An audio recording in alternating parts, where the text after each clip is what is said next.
Hearing about RVC, about how they advocate and support community organizers in the work that they do, I thought that sounded amazing and very aligned with my values. What really interested me was just the whole cohort idea. I've been part of multiple cohorts before, so I've always enjoyed being with a group of people experiencing something with people. I didn't really know what to expect, and in the first week they took us, all the fellows, on a retreat to really have us understand what this fellowship is about and what our goal is and what as a community we're trying to achieve. I came from Brazil 7 years ago now. My first year was it was very bumpy. My middle brother was going through cancer treatment. His name is Mateus.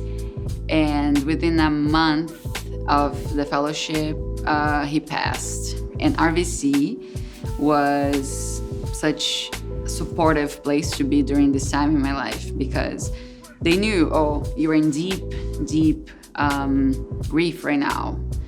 And we also know of your potential.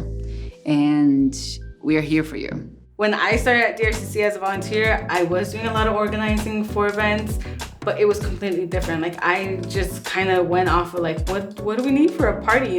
Tables, chairs, mics, all these things, but it's more than that. We need to, what is our purpose with this event? Really bringing that into consideration.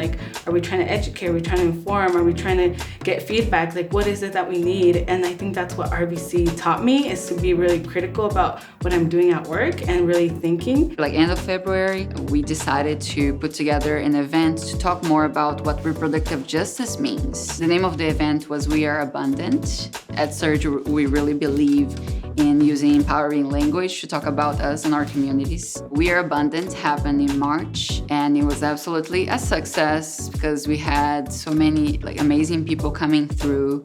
We had good music, we had beautiful political education to understand more where we're coming from, our lineage that is rooted in Black feminism. And we also brought guests that shared their talents and helped us ground in our bodies first to then go to our minds. Because one of the ways that systems of oppression perpetuate through us is through disembodiment, because we're in our minds so much. But liberation really, really happens when we are in our bodies. In March 2020, when people were going shelter in place and things were so uncertain, I was also working on the culturally relevant seed starts program. We grow culturally relevant seeds up to the starts, and we give them away for free to community gardens. We grew Malabar spinach, Armenian cucumber, eggplant, okra, all of these great stuff. But then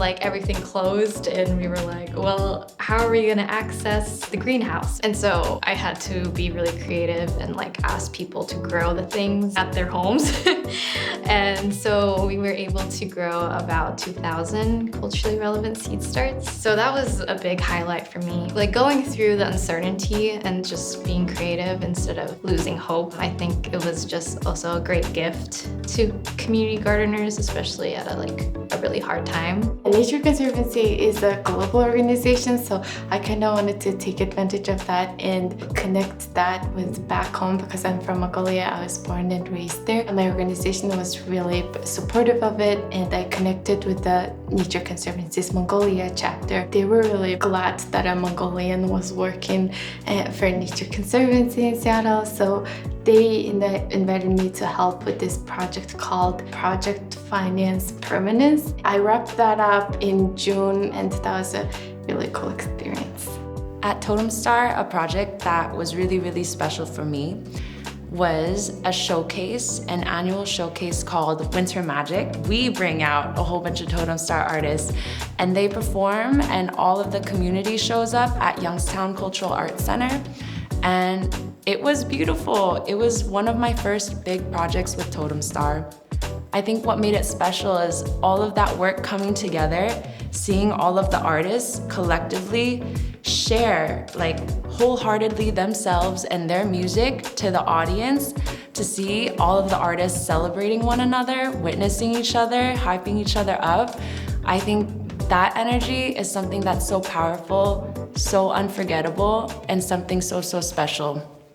I'm so deeply thankful for RVC to even exist in a time like this, where a lot of us, leaders of color, change makers, champions, we need a home like this to really develop and create our possibilities to ascend to our potential. There's this analogy that white supremacy is not the shark in the ocean, but it is the ocean. I think there are people who are just coming up for air, seeing the horizon, seeing what islands are there, and seeing what can be possible. RVC is just gathering a little pocket of people here to dream of different realities.